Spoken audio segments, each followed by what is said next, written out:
दमोह जिले में दिव्यांगजनों के द्वारा एक विद्यालय का संचालन किया जाता है जिसे हम स्नेह सरोवर के नाम से जानते हैं। स्नेह सरोवर में आने वाले बच्चे दिव्यांग होते हैं लेकिन इनकी क्षमताएं किसी से कम नहीं हैं। स्नेह सरोवर शाला में आने वाले यह बच्चे विभिन्न क्रिएटिविटी करते हैं, विभिन्न वस्तुओं का निर्माण करते हैं और संस्था के द्वारा इनको भरपूर सहयोग किया जाता है।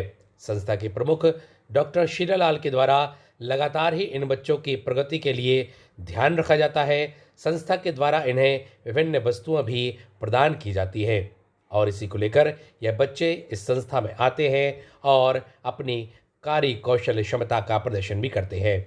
मालूम हो कि इस विद्यालय के बच्चे पैरा ओलंपिक में भी गोल्ड और सिल्वर और ब्राउन्ज मेडल भी प्राप्त कर चुके हैं। कुल मिलाकर इस संस्था में पढ़ने के लिए आने वाले बच्चे, यहाँ पर सीखने वाले बच्चे देश में अपना नाम रोशन कर रहे हैं।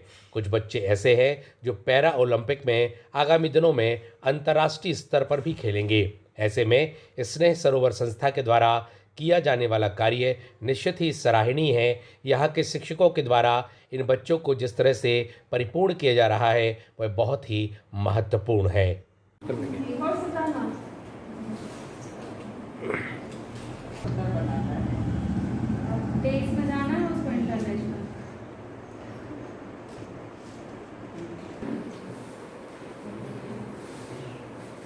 यशपाल बहुत अच्छी सिलाई करते हैं और अब एक अच्छे टेलर मास्टर बन गए हैं। दाढ़ी वाड़ी तो बना, दाढ़ी इतनी बड़ी बड़ी हो गई। हाँ,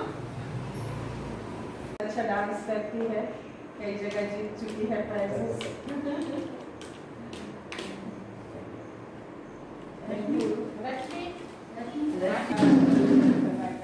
आपको अच्छा करने लगी है। ये बरसातिया और क्या बोलते बच्चे? Thank you. भारती हमारी पैरालंपिक की भी गोल्ड मेडलिस्ट है।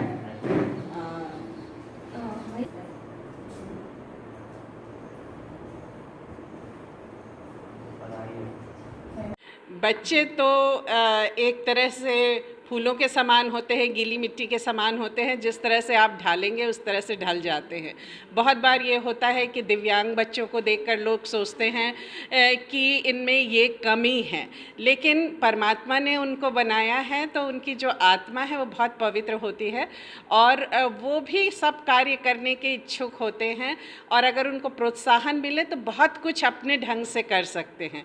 और हमारी जो संस्था है वो यही प्रयास करती है कि उनको भी एक मौका मिले कि वो अपनी क्षमता को सिद्ध कर सके और दूसरों को ये बता सके कि वो भी कई बातों में दूसरे बच्चों से कम नहीं हैं। और यही कारण है कि हम उनको यहाँ पर अवसर देते हैं कि वो पैरालंपिक खेलों में भाग ले सकें, वो सिलाई बुनाई कढ़ाई सीख सकें, वो अगर पढ़ने में अच्छे हैं तो पढ़ने में आगे बढ़ सकें, वो अगर कुछ सामान बनाने में रुचि रखते हैं तो जो बहुत से हम इको फ्रेंडली हम बोलते हैं अपने आप को, तो जो चीज़ें वेस्ट हम करते हैं प्लास्टिक की, उन चीज़ों से बहुत सारी चीज़ें वो बनाते हैं और इन सब की बिक्री के द्वारा उनको ही आमदनी होती है और वो फिर सड़कों के किनारे बैठकर लोगों की दया पर निर्भर नहीं होकर स्वाभिमान के साथ अपनी कमाई अपने घरों में देते हैं और आनंदित होते हैं और बहुत खुश होते हैं और हमको बहुत प्रसन्नता होती है। लगातार उनकी सामग्री की पूर्ति आप करती हैं, पढ़ाती भी हैं। जी हाँ। आपकी तरफ से ही होता है, शासन की तरफ से इस तरह से कोई कार्य नहीं किया जा रहा है? अब शासन की बात तो आप शासन से ही पूछें तो ज़्यादा अच्छा है, लेकिन ये जिम्मेदारी हमारी संस्था ने ली है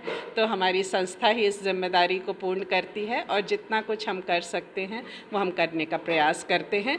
पालकों का भी सहयोग मिलता है। जब हम प्रतियोगिताएं कराते हैं तो कुछ पालक बहुत रुचि लेकर इसमें भाग लेते हैं और उन्हीं के कारण ये संभव हुआ कि हम बच्चों को पैरालंपिक्स में भेज सकें, क्योंकि उनकी अनुमति के बिना ये सब संभव नहीं था। तो मैं उनको भी धन्यवाद देना चाहती हूँ। हमारा तो पूरा प्रयास रहता है कि जिसको ईश्वर ने जितनी योग्यता दी है इन विशेष बच्चों में, तो जो जिस क्षेत्र में आगे बढ़ सकता है उसको हम लोग उसी क्षेत्र में आगे बढ़ाने का प्रयास करते हैं। ज़रूरी नहीं है कि ये बच्चे पढ़ लिख जाएं या किसी वैसी पोस्ट पे जाएं, लेकिन जो इनको ईश्वर ने योग्यता दी है उसके हिसाब से, चाहे वो खेल कूद हो, चाहे क्राफ्ट का सामान बनाना हो, म्यूज़िक हो, डांस हो, जो जैसा सीख सकता है, हमारा यही प्रयास रहता है कि ये बच्चे अपने स्कूल का, दमोह शहर का और हमारे पूरे प्रदेश का नाम रोशन करें। और बहुत खुशी होती है जब हम सब यहाँ काम, मेरे लिए तो ये सबसे अच्छी, दुनिया की सबसे अच्छी जगह है जो मेरा वर्क प्लेस है। तो मेरे को यहाँ आकर और इन बच्चों के साथ काम करने से बहुत खुशी मिलती है। और जब बच्चे आगे जाते हैं और नाम होता है स्नेह सरोवर का, तो उससे हमारा भी उत्साह बढ़ता है और हमारे डायरेक्टर्स हैं उनका हमें पूरा सहयोग मिलता है कि हम अगर कुछ भी इन बच्चों के लिए करना चाहते हैं तो वो हमेशा हमारा सहयोग करते हैं और चाहते हैं कि बच्चे निरंतर ऊँची और आगे से आगे बढ़ते चले जाएं।